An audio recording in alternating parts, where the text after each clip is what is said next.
Segundo Crônicas. Divrei Hayamim Bet. Capítulo 7. Assim que Shalmó acabou de orar, desceu fogo dos céus e consumiu a oferta queimada e os sacrifícios, e o esplendor de Iau encheu a casa. Os sacerdotes não puderam entrar na casa de Iau, porque o esplendor de Iau tinha enchido a casa de Iau. E todo o povo de Israel estava olhando quando o fogo desceu e o esplendor de Iau ficou sobre a casa. Então eles se curvaram e se prostraram com o rosto por terra, sobre o pavimento, e agradeceram a Iau. Pois ele é bom, seu amor leal dura para sempre. Então o rei e todo o povo ofereceram sacrifícios perante Iau. O rei Shalmó apresentou como sacrifício 22.000 bois e 120.000 ovelhas. Assim, o rei e todo o povo inauguraram a casa do verdadeiro Criador. Os sacerdotes estavam de pé nos seus postos, assim como os levitas que estavam com os instrumentos musicais usados para acompanhar os cânticos para Iau. O rei Davi tinha feito esses instrumentos a fim de serem usados para agradecer a Iau, pois o seu amor leal dura para sempre. Na época em que Davi dava louvor com eles, e os sacerdotes tocavam alto as trombetas de frente para os levitas, enquanto todos os israelitas estavam de pé. Shalmó purificou então o centro do pátio que ficava diante da casa de Iau, pois teve de oferecer ali as ofertas queimadas e a gordura dos sacrifícios de participação em comum, porque o altar de cobre que Shalmó tinha feito não era grande o suficiente para conter os sacrifícios queimados, as ofertas de cereais e a gordura. Naquela ocasião, Shalmó realizou a festividade por 7 dias, junto com todo Israel, uma congregação muito grande, vinda desde Lebo-Amate até a torrente do Egito. E no 8º dia realizaram uma assembleia solene, depois de terem celebrado a inauguração do altar por 7 dias e a festividade por 7 dias. Então, no 23º dia do 7º mês, ele dispensou o povo, e eles foram para suas casas alegres e com o coração contente, por causa da bondade que Iau havia demonstrado a Davi, a Shalmó e a Israel, seu povo. Assim, Shalmó terminou a casa de Iau e a casa do rei, e Shalmó foi bem-sucedido em tudo o que planejou fazer com respeito à casa de Iau e à sua própria casa. Então Iau apareceu a Shalmó durante a noite e disse-lhe: Ouvi a sua oração e escolhi este lugar para mim como casa de sacrifícios.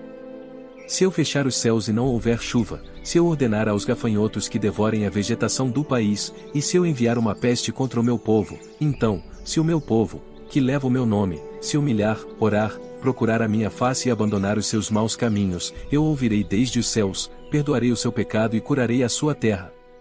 Agora os meus olhos estarão abertos e os meus ouvidos estarão atentos à oração feita neste lugar.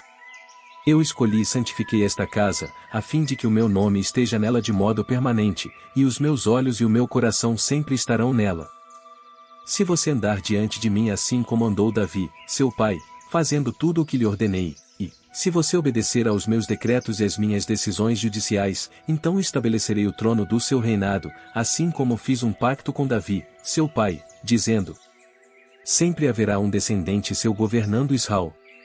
Mas se vocês se desviarem e abandonarem os decretos e os mandamentos que coloquei diante de vocês, e forem servir outras divindades e se curvarem diante deles, eu arrancarei Israel da terra que lhes dei, lançarei para longe da minha vista esta casa que purifiquei para o meu nome, e farei dela alvo de desprezo e motivo de zombaria entre todos os povos.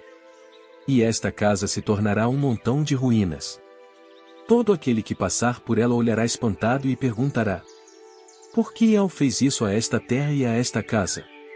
Então responderão: foi porque abandonaram a Iau, o Criador dos seus antepassados, que os tirou da terra do Egito, e se apegaram a outras divindades, curvaram-se diante deles e os serviram. É por isso que ele trouxe sobre eles toda esta calamidade.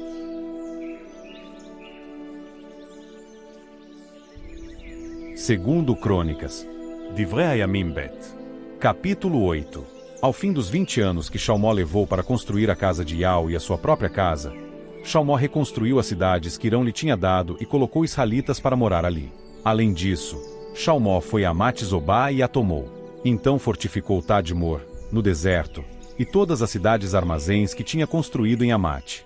Shalmó também construiu Bet-Horon Alta e Bet-Horon Baixa, cidades fortificadas com muralhas, portões e trancas, bem como Baalat e todas as cidades armazéns de Shalmó, todas as cidades dos carros de guerra, as cidades para os cavaleiros e tudo que Shalmó desejou construir em El-Shalaim, no Líbano e em todas as terras sob seu domínio. Quanto a todos os que haviam restado dos hititas, dos amorreus, dos perizeus, dos heveus e dos jebuseus, que não eram parte de Israel, isto é, os descendentes desses povos que restaram no país e que os israelitas não tinham exterminado, foram recrutados por Salmó para trabalhos forçados, e assim continuam até hoje. Mas Salmó não fez nenhum dos israelitas servir como servos na sua obra, pois eles eram seus guerreiros, chefes dos seus oficiais e chefes dos seus condutores de carros de guerra e dos cavaleiros. Havia 250 chefes dos encarregados da obra do rei Salmó. Eles eram os capatazes dos trabalhadores. E Salmó levou a filha de Faraó da cidade de Davi para a casa que havia construído para ela, pois disse: Embora ela seja minha esposa, não deve morar na casa de Davi, o rei de Israel, pois os lugares onde a arca de Iau esteve são sagrados. Então Salmó ofereceu a Iau sacrifícios queimados no altar de Iau, que ele tinha construído em frente ao pórtico. Ele seguia a rotina diária e fazia ofertas de acordo com o mandamento de Moshe, conhecido como Moisés, para os Shabats, para as luas novas e para as 3 festividades anuais: a festividade dos pães sem fermento, a festividade das semanas e a festividade das tendas. Além disso, de acordo com as instruções de Davi, seu pai, Salmó designou as turmas de sacerdotes para os seus serviços. Também designou os levitas para os seus postos, para que dessem louvor e servissem diante dos sacerdotes de acordo com a rotina diária. E designou os porteiros nas suas turmas para os diversos portões, pois essas eram as ordens de Davi, o homem do verdadeiro Criador. E eles não se desviaram do mandamento do rei aos sacerdotes e aos levitas em nenhum assunto, nem no que se refere aos depósitos. De modo que toda a obra de Salmó foi bem organizada, desde o dia em que se lançou o alicerce da casa de Iau até quando ela foi terminada. Assim, a casa de Iau foi concluída.